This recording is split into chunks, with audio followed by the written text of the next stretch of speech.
Welcome back to the third episode. On this episode, I will explain the step I've taken after I acquired the land and did all the paperwork. So, my prior video, I explained that I had to construct a septic and a well, and also a driveway to go from the main road to the land. Before I actually did that step, I had to get a perk test done. So a perk is pretty much an engineer coming on site, digging holes to see where the septic tank will go, where the solid will go, and where the liquid will go, and so forth. So that was the first step I had to take to get it done. So I reached out to the seller meaning the individual, that company that sold me the land, for guidance, because again, this is something I've never done before. My own experience of seeing a house being constructed was in Antigua, and again, I've never seen the end-to-end process from the perk test, septic, and so forth. So this is new to me. So again, it was a new area. So I reached out to I reached out to the seller. The seller gave information, who to contact, and so forth. So I contacted a gentleman. He came out, gave me a fair price. I think the price was $950. I put out of pocket. I take care of that.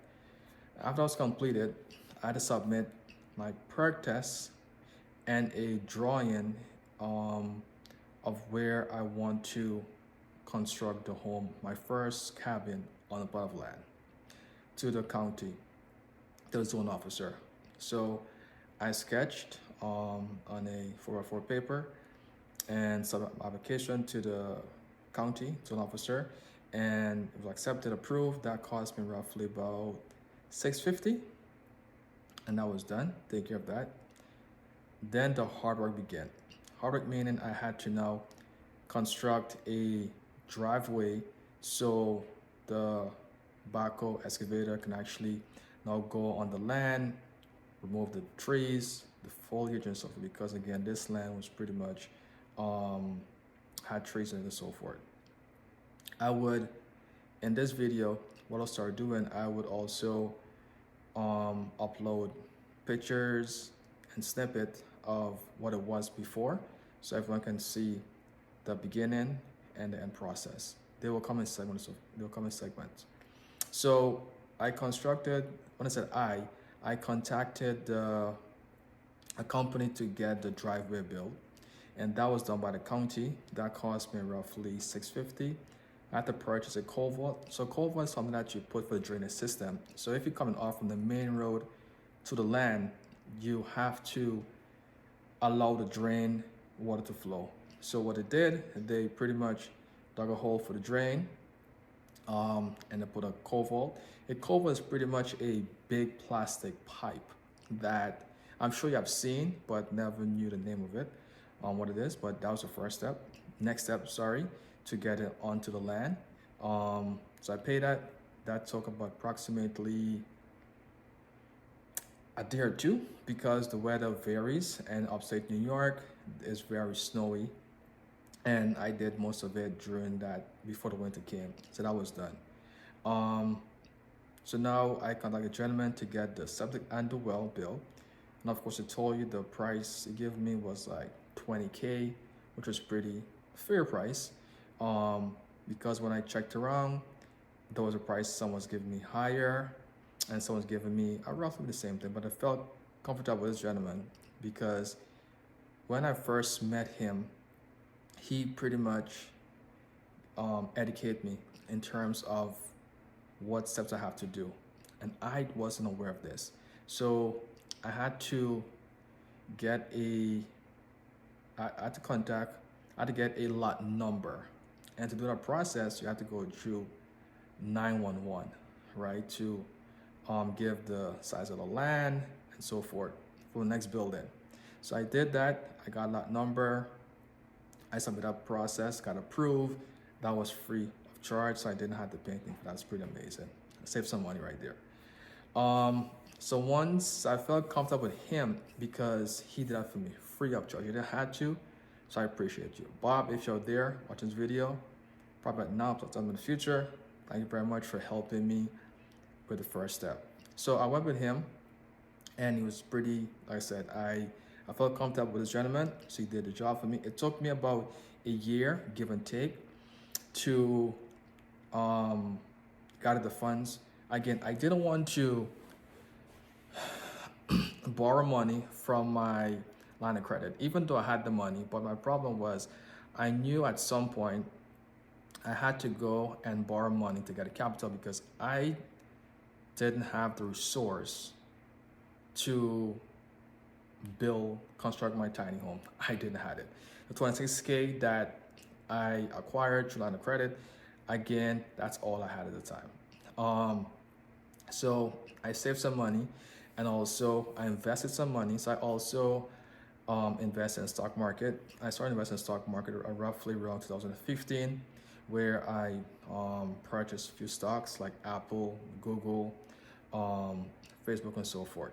So me having that experience for many many years, I started small, and then as the year went by, I started getting more involved into the cryptocurrency.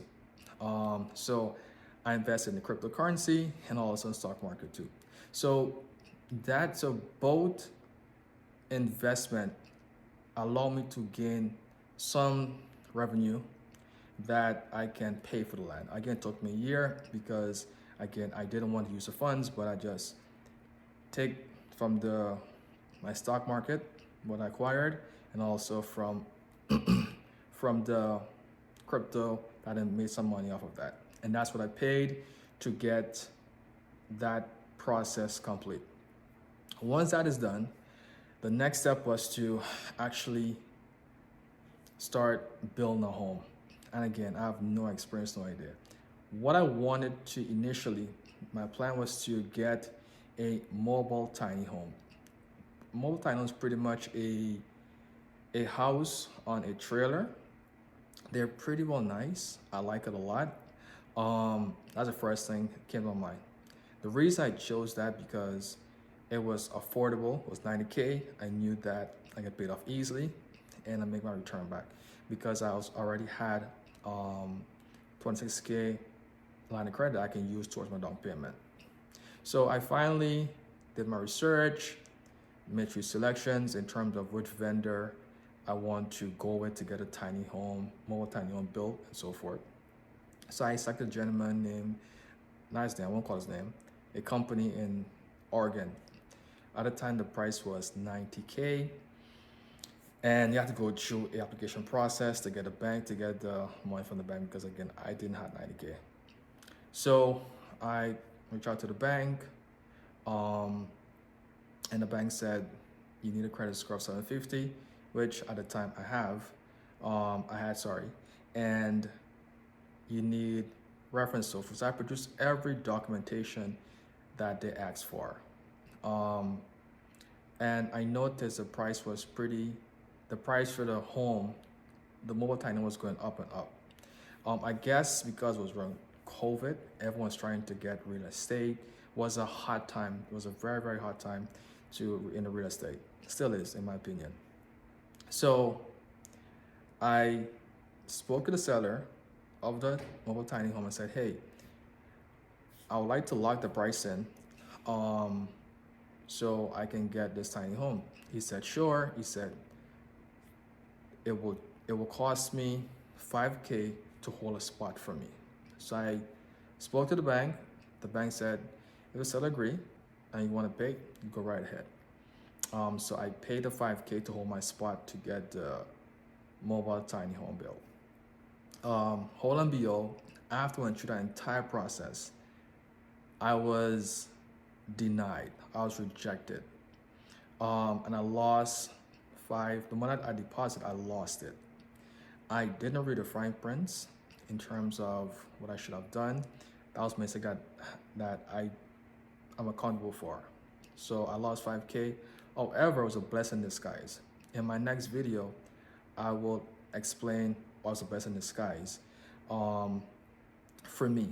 Again, so my journey here is to educate and also inspire or help others who are thinking about ideas, are thinking about what they want to do next. If they're scared, if they fear, whatever that may be, use my experience, use my courage to help you get over that. So again, thank you for watching. If you like my content, please share, subscribe, and I'll see you tomorrow for the next update.